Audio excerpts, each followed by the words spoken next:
Рахмат, Суин Адылдаевич, саламатсыздар, урматтуу кесиптештер. Назира Сынташевна, сиздин баяндамаңыздағы алып келген мыйзамдын долбоорунда мен кунт коюп уктум, буга чейин да таанышып чыктым. Сизге биринчи суроо, могу жерден жана кылып атпайсыздарбы, укук бузуулар жөнүндө кодексин өзгөртүү, түзөтүүлөрдү алып келип атасыздар да бир нече. Президент качан тапшырма берди? Биринчи жарлык 21 жылы чыккан, анан экинчи жарлык 23 жылы чыккан. Анан ушул ар кандай себептер менен бул анализден өтүп, ар кайсы мамлекеттик органдардан өтүп, анан мөөнөт ушуга келип калыптыр. Алишер Ташбаевич. Назира Сынташевна, эми могу жерде укук коргоо органдарында Коңурбаева, Үмүткан Нургазинова турат. Мисалы буга караш керек да. Мыйзамдан президент чыгарып атат.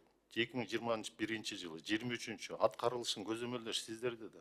3 жыл, 4 жыл убакыт өткөндөн кийин булар мыйзамдын долбоорун алып чыгышып атат да. Буларга ким баа берет? Кийинкиси. Ошол мына 3 жыл, 4 жылдан бери алып келген сиздердин мыйзамдын долбоору да.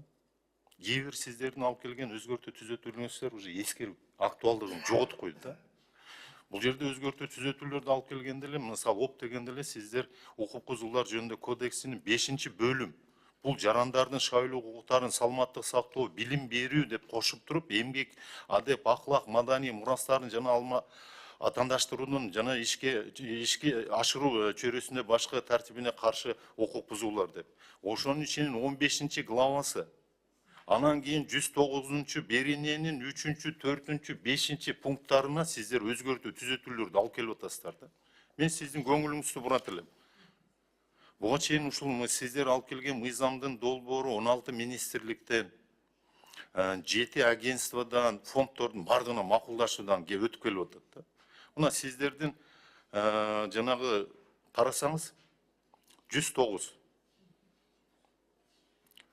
5 пункту менен 109 беренин 5 пункту менен мектепке чейинки жана мектепке билим берүү уюмдарда акча каражаттан мыйзамсыз чогултуу деп туруп киргизип атасыздар.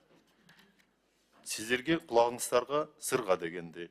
Буга чейин биздин жогорку кеңештен 3 окуудан өтүп, демилгечи биздин коллега Семирбаева Миргүл Өмүрзаковна болгон. Ошого мен өзүмүн сунуштарымды берип, бардык сунуштар кабыл алып, 30 декабрдын 24-жылы президент кол койду. Бул күчүнө кирди. Мен сизге айтып берейин, биз ошондо өзгөртүү түзөтүүлөр 109га эмес, 74 биринчи беренеге киргизгенбиз. Башталгыч негизги жана орто жалпы билим берүү мамлекеттик жана муниципалдык жалпы билим берүү уюмдары, жалпы билим берүүчү мектеп, финансылык жана башка материалдык каражаттар мыйзамсыз жана мажбурлап чогултуу деген боюнча. Бул жерден 2 пункттан турат, биринчи, экинчиси пункту менен. Андан сырткары ал жерге мен киргизген болчумун, эскертүү дегенди. Ал эскертүүдү да кабыл алып президент кол койду. Ал жерде эскертүүдө жазып атабыз. Башталгыч, негизги жана орто жалпы билим берүү, мамлекеттик жалпы билим берүү уюмдарынын жалпы билим берүүчү мектеп имараттарын оңдоп түзөө жана же курулуш иштерин жүргүзүү, ошондой эле көрсөтүлгөн мекемелерди материалдык техникалык жактан камсыздоо менен байланышкан иш-чараларды же аракеттерди жүзөгө ашыруу үчүн каражаттары чогултуу, мыйзамсыз чогултуу деп түшүнүлөт деп туруп киргизип атабыз. Анан бул жакта биздин ошо атактуу министерство юстиция дейбиз, адилеттүү министрлиги карап кана, башкы прокуратура могуларды карап койсоңор болмок, мыйзамды эле алып чыгар бизденчи. Мисалы мен айтат элем, могу жерде силердин алып келген 109-5 примиңер, бунун кереги жок. Бардыгы уже камтылды, президент кол койду, жарлык чыкты, уже күчүнө кирди мыйзам. Андан кийинкиси мейли могуну карайлы. 109-3-тү, 3-биринчисин Назира Сынташевна окуп койсоңуз, кыргызчасын окусаңыз. 3-түн биринчи пунктун. Билим берүү уюмдарынын билим алуучуларынын билим алуу укугун жана Кыргыз Республикасынын билим берүү жөнүндө мыйзамдарына каралган укуктарын жана эркиндиктерин бузуу же мыйзамсыз чектөө. Ушуну айтып атасыз да? Же болбосо бул жерде сиздер 2 пункт менен киргизип атасыздар. Биринчисинде биз эскертме беребиз. Мына жөнөкөй тил менен, жалпак тил менен айтканда ата-энелери бала бакырасын ошол мектепке бербей койсо же окутпай койсо, сиздер бир кандайдыр бир чара көрөбүз. Биринчисинде Биринчисинде эскертме деп атасыздар, экинчи пункту менен жанагы 1 айдын ичинде оңолбогондон кийин 6 айдын ичинде кайталанса 55 эсептик 170 эсептик көрсөткүчтөрдү юридикалык шыктарга депсиздер. Өткөндө биздин бир коллега айтты да, оңго карасаң деле солго карасаң эле штраф болуп калды депчи, балбак зарлыкович айтты. Туура айтты да. Мисалы могу жерде биз ар бир ата эненин биринчиден мүмкүнчүлүгүн карашыбыз керек да. Жыргагандан ошо баласын мектепке берген эместер, мүмкүн жанагысы дегендей. Андан кийинкиси, буга чейин эле мыйзамда карадык. Бул жерде кеп жокпу жана мүмкүнчүлүгү чектелген балдар жөнүндө? Мыйзамыңыздарда. Микрофон иштетип алсаңыз, угулбайт. Алишер Ташбаевич, Айсулу Турузбековна дагы ошондой сунуш берди, сиз дагы азыр ушундай сунуш берип атасыздар. Сөзсүз түрдө иштеп чыгышыбыз керек, туура, абдан туура. Эмне үчүн киргизген жоксуздар?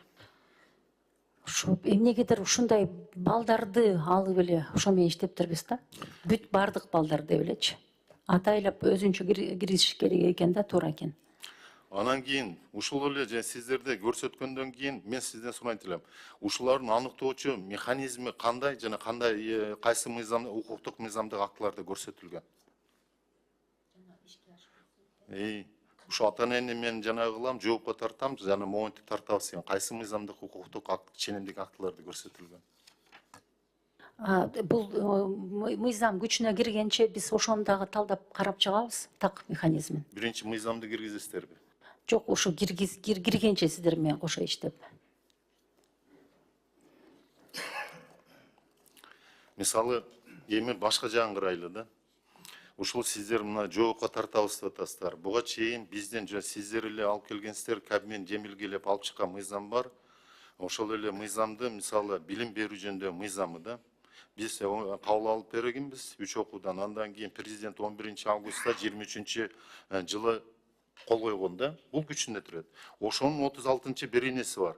36-беренесинде инклюзивдик билим берүү деген түшүнүк бар да. Ал жерде жазып турат биринчи пунктта.